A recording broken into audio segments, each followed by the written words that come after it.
menjadi salah satu bentuk korupsi berupa pemberian dalam pengertian yang luas. Itu bisa barang, bisa jasa, bisa suatu komisi, bisa diskon, bisa pemberian suatu tiket pesawat, penerbangan gratis pakai private jet, pemberian jam Rolex, bukan segala sesuatu yang diberikan karena ada kaitannya dengan suatu kedudukan sebagai pegawai negeri, pegawai sipil, juga karena jabatan di dalam struktur pemerintahan, dan sehingga karena ini korupsi harus ditindak. Woi, nampak ceng. Wah, tentu pun sui. Joking Bidarani nomor 2. Nah. Wah. Oh, Gubernur Tinggi. Ceng nomor 2. Mantap. 11 tahun loh, mangkraknya undang-undang perampasan aset ini telah membuat banyak pejabat menjadi lebih berani korupsi. Sampai sekarang, korupsi Al-Quran 2012, masih ingat kan? Dana Haji 2016, EKTP 2017, Bansos 2020.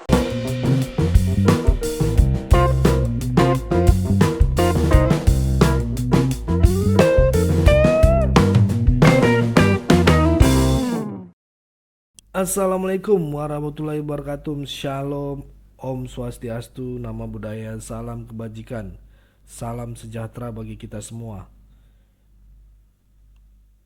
Kembali lagi dengan saya di sini Leonardo Sirait di channel kesayangan kita ini, Sirait Media. Oke teman-teman, kali ini kita akan membahas hal yang sangat menarik dari seorang sekjen ya, yang sedang melakukan obrolan rahasia yang beliau bocorkan sendiri ya. Rahasia kok dibocorkan gitu ya, dengan seseorang yang mengaku patah hati dengan Mas Kaisang gitu ya. Nah ini di sini perlu kita garis bawahi dulu ya, gibah, tapi ini obrolan rahasia katanya gitu, tapi dibeberkan gitu ya teman-teman, si paling rahasia lah gitu. Tapi anehnya malah dipublikasi itu teman-teman ya, hebatnya begitu, dipublikasi gitu kan. Buat apa gitu kan, ya ngapain dibilang rahasia tapi ujung-ujungnya itu dipublikasi gitu ya.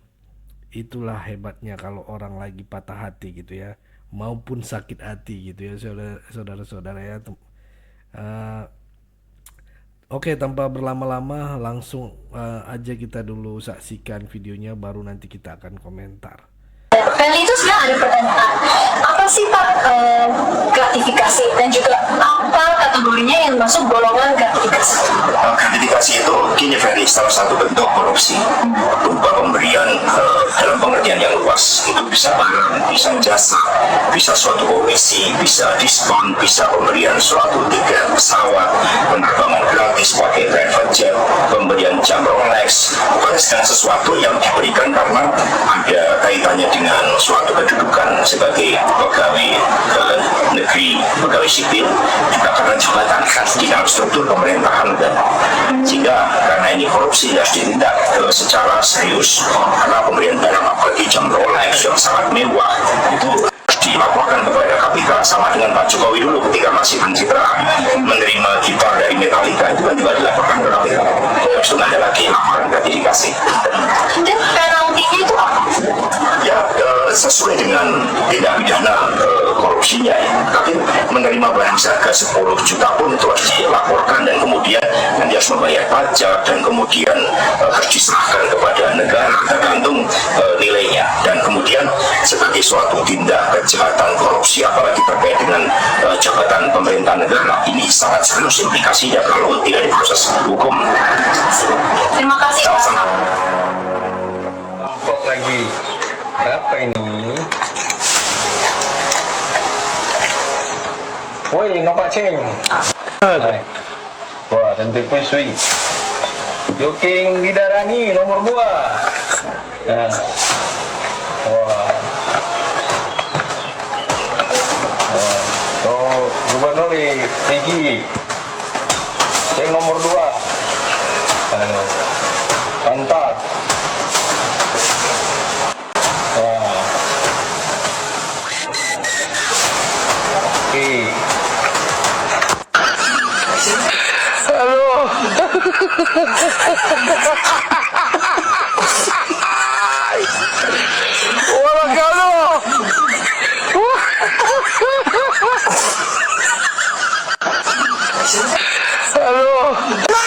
Dengan kemampuan presiden, ya malaikat pun kamu boleh. Nantu malaikat dan arogan, udah wajar lah pokoknya kalah, wajar banget kalah. Kemampuannya malaikat pun kamu boleh.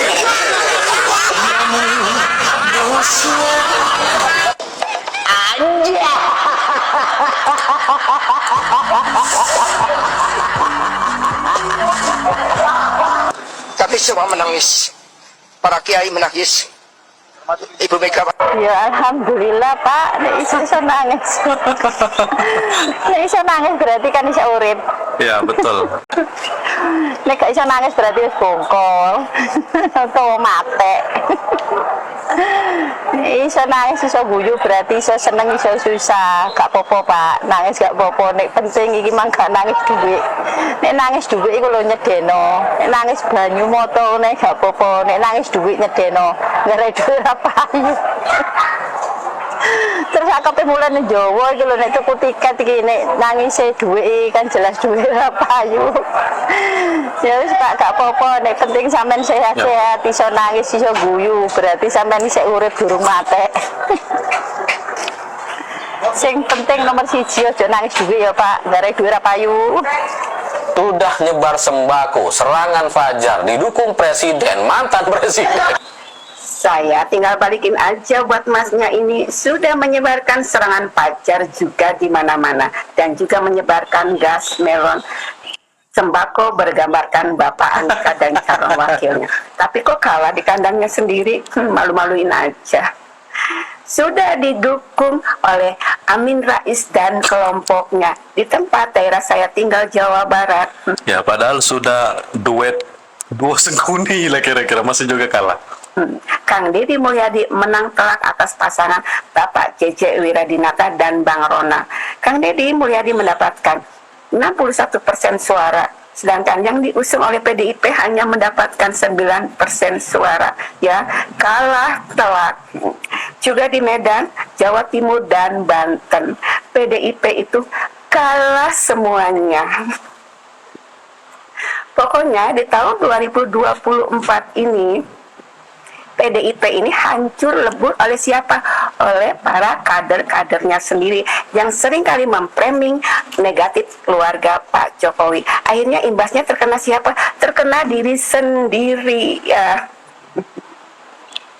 Kita bikin rica-rica di tahun 2024 ini. Rica-rica apa? Rica-rica Banteng. Hasto ini memang harus ada koreksi total dari Ibu Mega dan PDIP karena membuat jarak terlalu banyak dengan kekuatan-kekuatan politik lain, ya kan, dengan aparat-aparat. Ya betul, kalau partai itu masih ingin bertahan harus dievaluasi lah, betul banget, setuju saya. Kan dengan polisi, dengan apa, karena ada problem dia nih masalahnya, dia harus keluar dari problem ini. Misalnya problem Harun Masiku, dia kan harus bagaimana caranya keluar dari sini, muncul lagi kan gitu. Terakhir kan bicara di podcastnya Bang Akbar senior kita dengan Bu Koni, Mas Hasto bilang nih bahwa ya saya ini udah ditarget untuk tersangka, jadi soon akan tersangka. Kemudian itu yang ini sebagai apa namanya tindakan jahat dan rencana jahat juga katanya dari Ya ini Pak Jokowi. Kenapa Pak orang Jokowi kalau merasa sudah ditarget itu karena ketakutan. Apa ngeliat Ketakutan, panik, ya kan? Dengan dihantui dengan menjadi target, ya akhirnya dia sibuk sendiri. Nah, bagaimana dia harus keluar dari situ? Jadi seolah-olah bahwa kalau gua jadi tersangka nih udah ditargetkan. Ini kan bukan persoalan ditargetkan. Kalau memang tidak ada salah, bagaimana mau ditargetkan? Kasus Adis misalnya, Formula E, ya kan? Kita bilang mau ditargetkan. Tapi kan setelah penyidikan memang tidak ada bukti-buktinya. Rancangan Undang-Undang Perampasan Aset ternyata sudah mangkrak lebih dari 1 dekade. 11 tahun loh. Mangkraknya Undang-Undang Perampasan Aset ini telah membuat banyak pejabat menjadi lebih berani korupsi sampai sekarang. Korupsi Al-Quran 2012, masih ingat kan? Dana Haji 2016, EKTP 2017, Bansos 2020, hingga BTS yang sebulan lalu membuktikan bahwa korupsi masih terus-terusan terjadi. Potensi mega korupsi yang ada di Kementerian Pertanian, Kementerian Keuangan saat ini pun adalah akibat dari Undang-Undang Perampasan Aset yang tak kunjung rampung. Tarik ulur rancangan undang-undang ini sebenarnya telah membuat para koruptor semakin merajalela. Undang-undang mangkrak seperti tiang pancang di Kuningan yang berkarat. Ada apa sih dengan DPR RI? Ini kalau usia anak nih sudah mau lulus SD loh.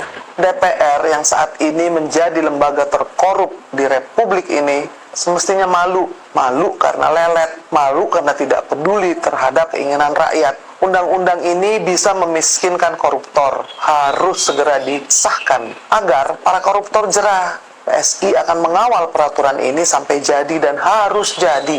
Kalau tidak, jangan berharap praktek korupsi bisa berhenti di negeri ini. Maju terus lawan korupsi. Salam solidaritas. Ya Tuhan, sebelum kau panggil aku, berilah kesempatan kepada aku untuk memberi makan seluruh anak Indonesia.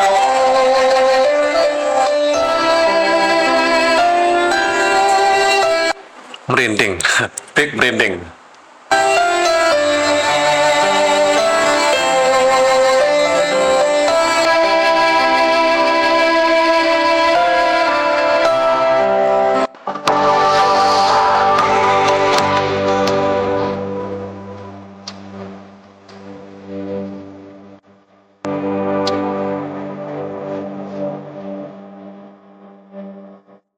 Oke teman-teman, itu tadi videonya.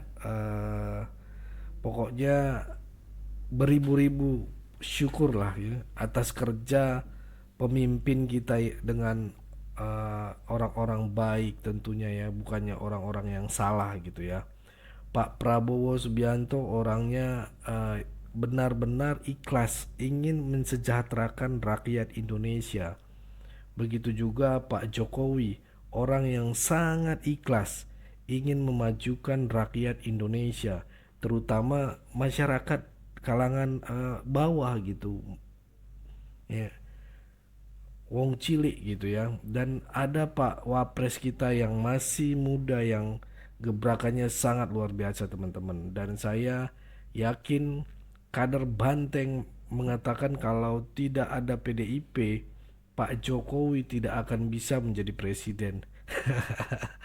ini lucu sih teman-teman ya. Oke, cukup segitu dulu ya teman-teman. Berikan tanggapan teman-teman yang menonton video ini bagaimana. Boleh berikan pendapat kalian di kolom komentar. Pesan saya pokoknya tetap jaga persatuan Indonesia. Jangan mau dipecah belah karena NKRI harga mati. Ayo terus kita jaga negeri ini dan kita bangun. Saya Leonardo Sirait, mohon undur diri. Bye-bye.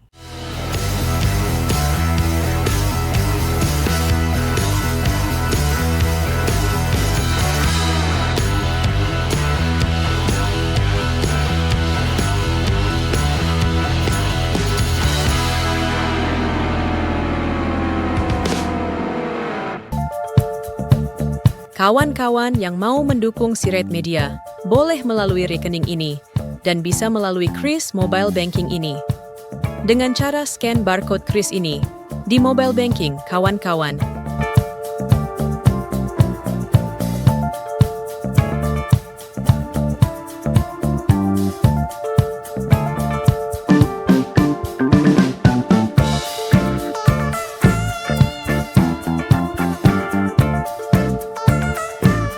Dan jangan lupa juga mendukung pelayanan di yayasan kami melalui rekening ini dan bisa melalui Kris Mobile Banking ini.